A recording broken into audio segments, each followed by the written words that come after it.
Hello, this is Lady Bo Bannon coming to you from my car in the great state of Texas. I am on my way to do a bit of laundry since our washer is out of commission for the time being. Doing an old school, doing an old school would probably be going out to some source of water and taking some soap and scrubbing on a scrubbing board. Or putting the clothes in a big, metal tin of hot water and stuff. I don't know if you guys have watched the original Charlie and the Chocolate Factory, but there's a scene where his mom is washing clothes in hot water and stuff, and I'm just thinking, man, I'm so glad I live in this part of the 20th century. Oh, it was the 20th century at the time. I'm old, guys. Sorry, you millennials. If I'm going too far back. But anyway, today's video is just an update to what's been going on. And I'm going to talk about the progress that I've made in my healing and recovery. So this past week, the ex-husband asked me if it was okay for him to take our daughters to this hip-hop festival in town.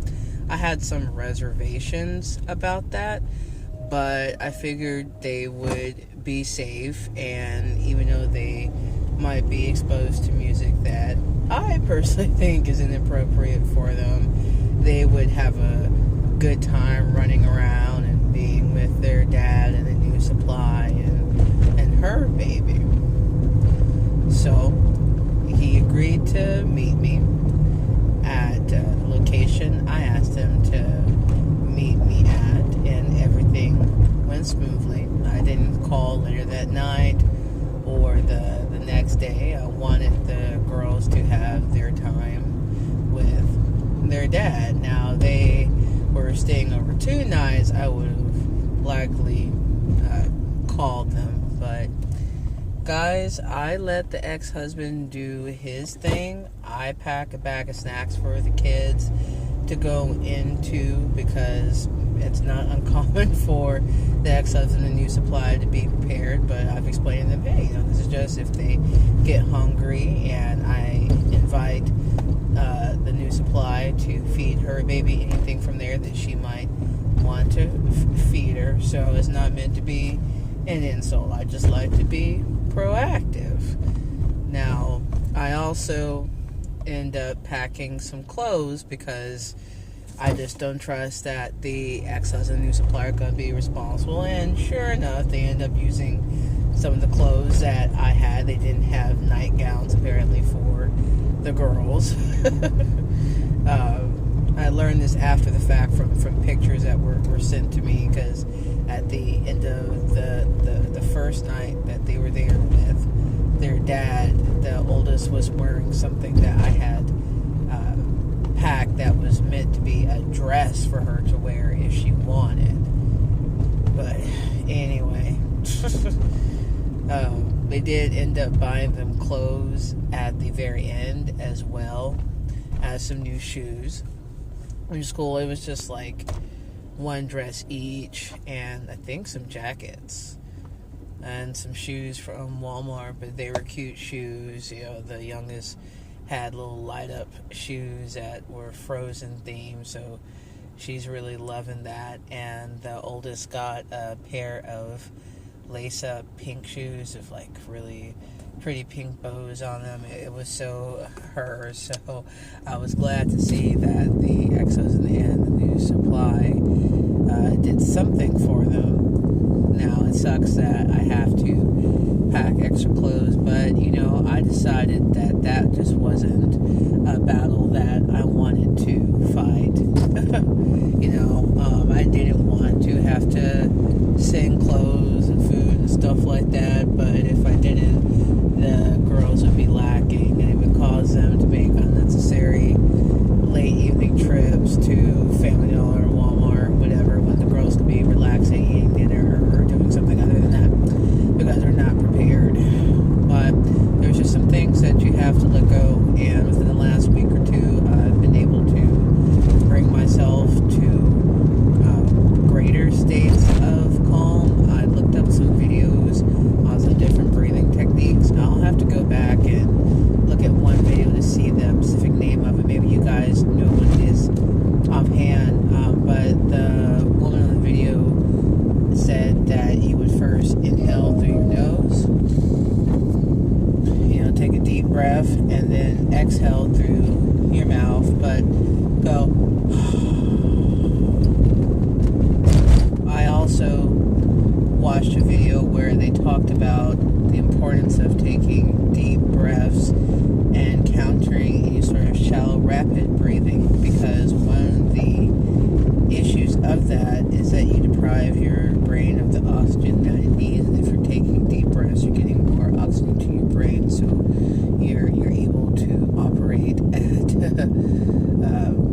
thoughts that would make me fearful, I'm able to reframe things. I'm changing my mindset, guys.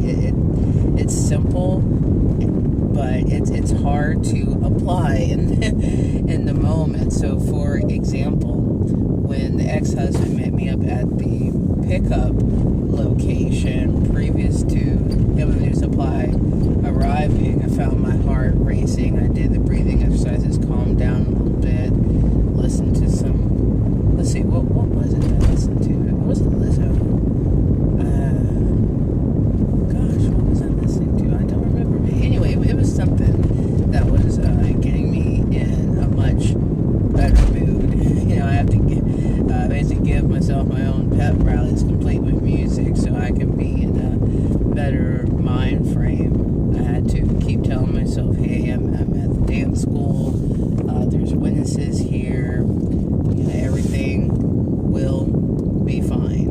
I can be fine no matter what happens.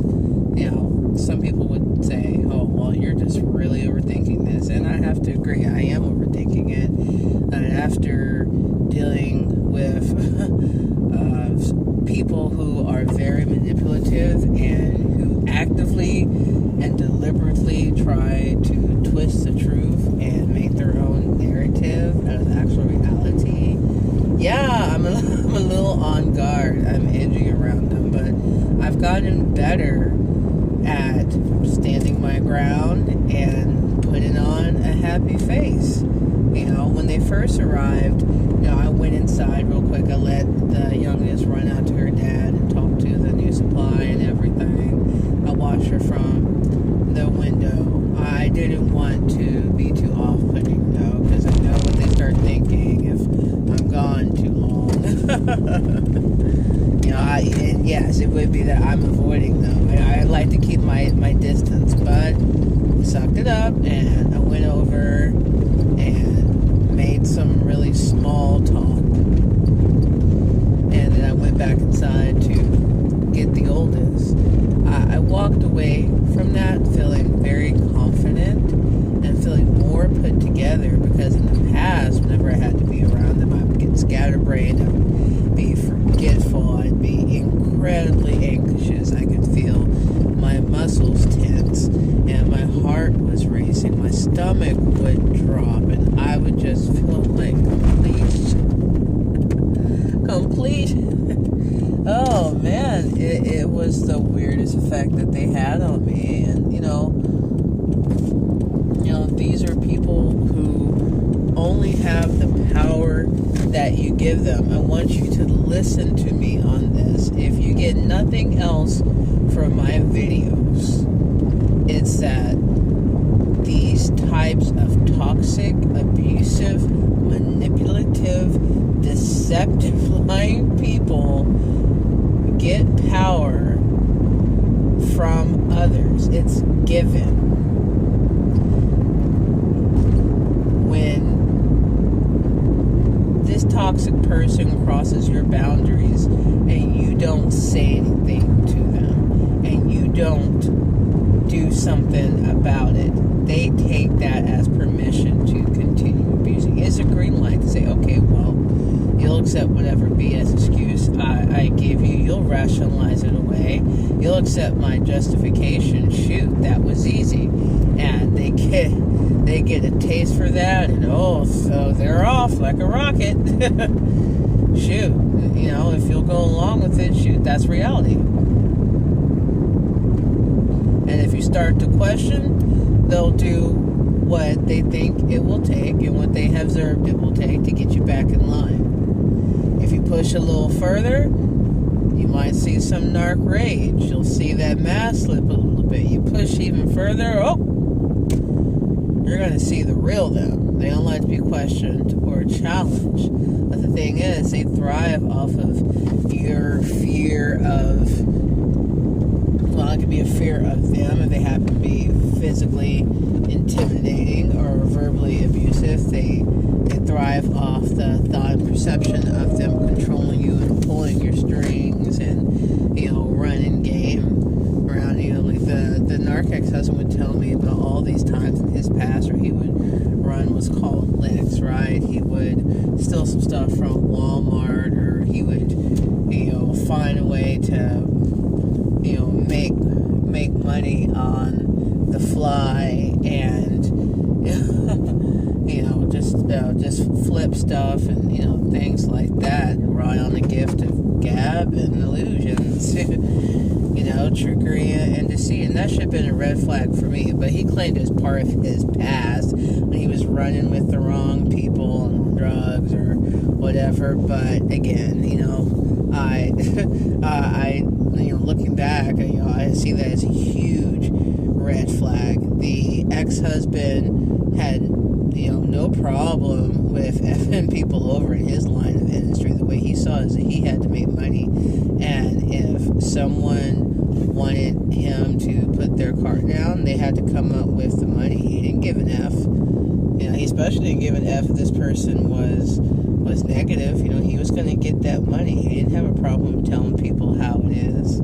At the time, I thought that was a sign of strength, but that was another red flag, that he would be quick to dismiss and disregard someone if it got in the way of a goal. Now, he wasn't completely cold. He would work for people who were reasonable, but when he got in that frame of mind of he needed money, he needed to make some tones, it'd be an F everybody type of attitude.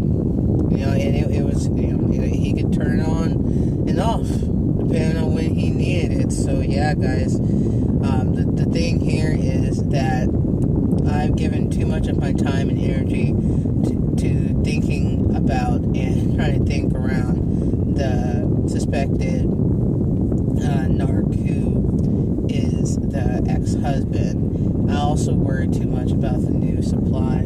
Yeah, she can be crafty, but she's not that smart. I mean, look who she ended up with. Oh, the ex-husband. Whew, bad decision there. I figure, if she was a greater narcissist, or, just someone who was just more intelligent than the ex-husband, she would, have gotten someone that would have been better doing her bidding and remembering things and being responsible. That's not the ex-husband. Anyway, I'm here at my destination. I just wanted to give an update. Everything went okay. Girls came back safe and on time with their hair braided, so that was a co-parenting miracle. Alright, yeah, so if you liked this video, go ahead and hit the thumbs up and subscribe to keep up with me and hit the bell to be notified of new videos. I'll see you soon.